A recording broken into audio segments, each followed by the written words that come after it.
Hi guys, welcome back to part 6 of the hospital series. Today we are going to be discussing about Narayana Hrudayalaya. Okay, so over here in this business, one thing that is in Narayana Hrudayalaya, if you look at the business model, they started from Karnataka, they started from Bangalore, and they started venturing out into different parts of India.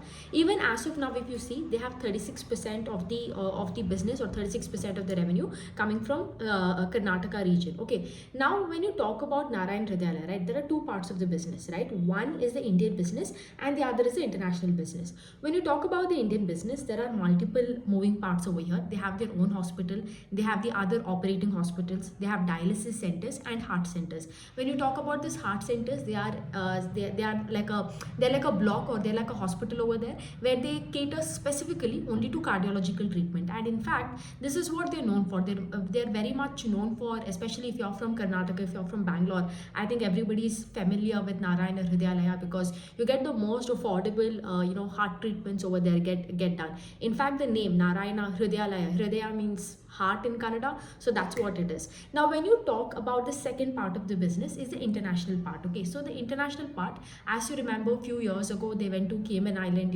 They constructed the hospitals over there and everything, right? So this is the second part where the revenues or the hospitals in the Cayman Island are contributing to the revenue. So as of H1FY25, as of this year, a half year, they have 5,789 operating beds. Total beds are 6,200, but the operating beds, the main operating beds, are 5,789.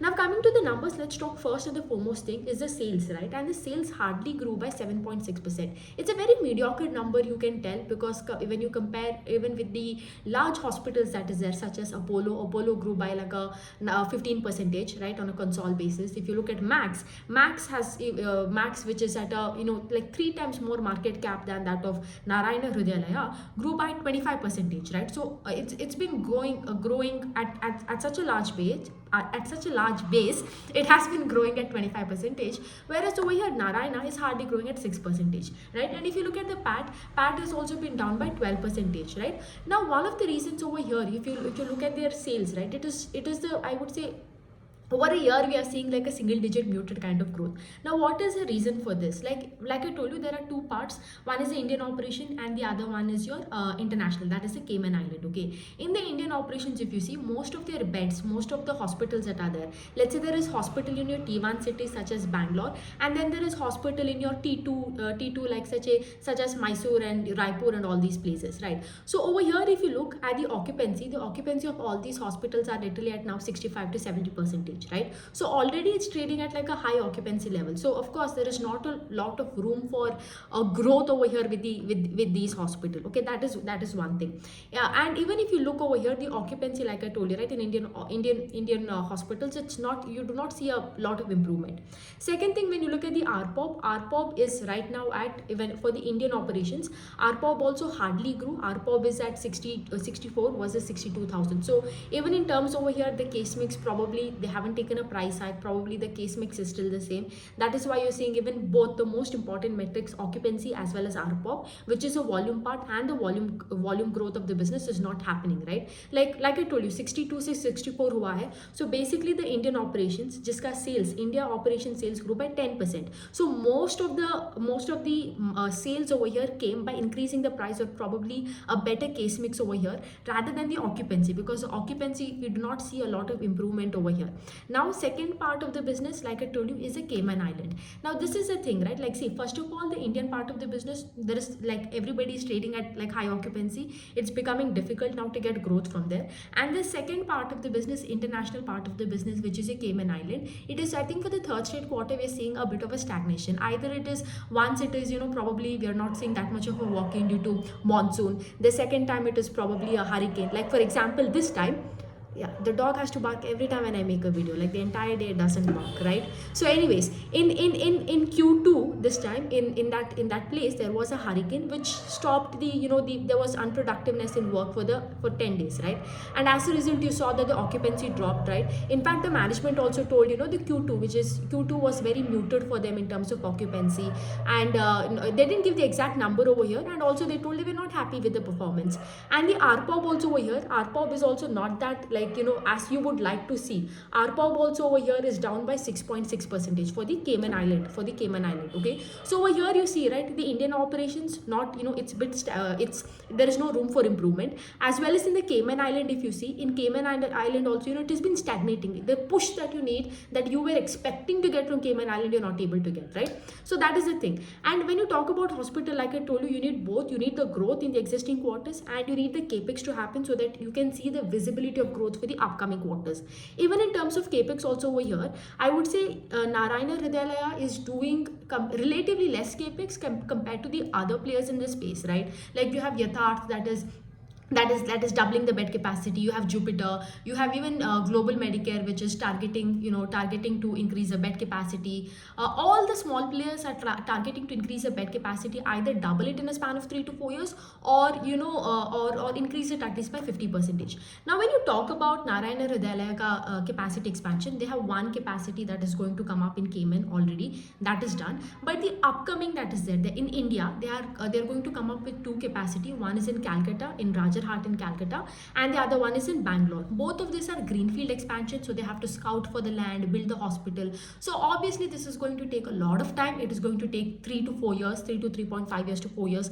That's the average timeline that you can expect, right? So until then, you are stuck over here with the existing beds only. Even these new hospital that we're seeing, right, it's going to take a lot more time to come up, right? And you all know, once a hospital come up, it's not like from day one you're going to get revenue. It's going to take time for that also to happen. Probably it will take 7 years, for it to even break even ultimately, right? So this is a problem over here with Narayana Hrudayalaya. Even in their capex also, as you can see, they have spent around 530 crore in capex for the entire of H1, okay. And out of this, I would say 350 odd crore has been for this Indian operations, and the other that is there, the other capex that is there is for the Cayman one.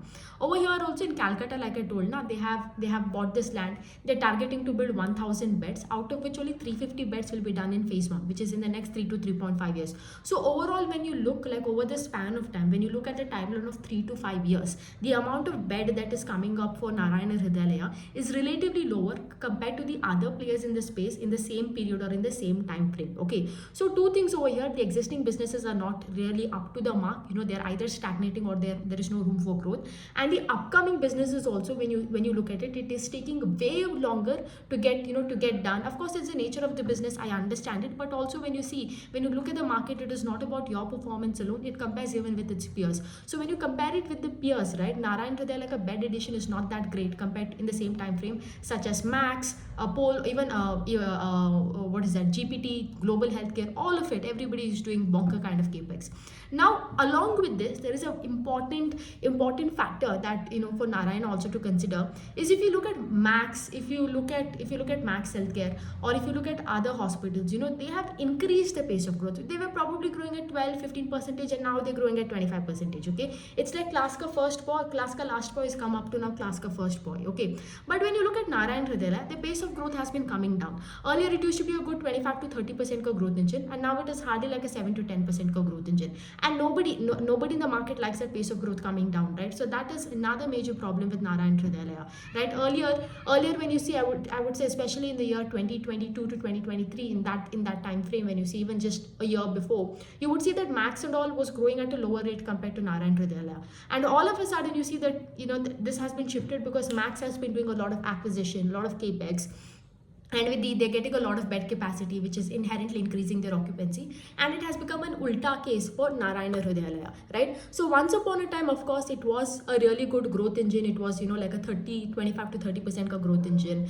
right? Occupancy, there was room for occupancy to fill up. Now there is none such case. Now hopefully, the only thing that we can hope is there are certain brownfield capex that is coming up for them. There is the Cayman Island the unit that has been put up over here. Probably from these two, what we can see is a room for growth, a room for occupancy, increase in occupancy we can see in the upcoming years, because the other capex that is there in Calcutta and Bangalore, which is a huge capex, they're coming up with around 1000 beds, that obviously it's going to take a way longer time. So hopefully in the mean period we can see that the existing brownfield and this Cayman can really ramp up their operations, and we can see the growth coming back at least to the previous 25 to 30% kind of growth rate. But as of now, it also is kind of questionable to be paying, what is the earnings over here, Narayana Hrudayalaya. I think when you're paying like what, even why would I even pay like 40 times earnings for like a 7% growth engine, right? Like that's I mean, that doesn't make sense. So yeah, so that's it about Narayana Hrudayalaya.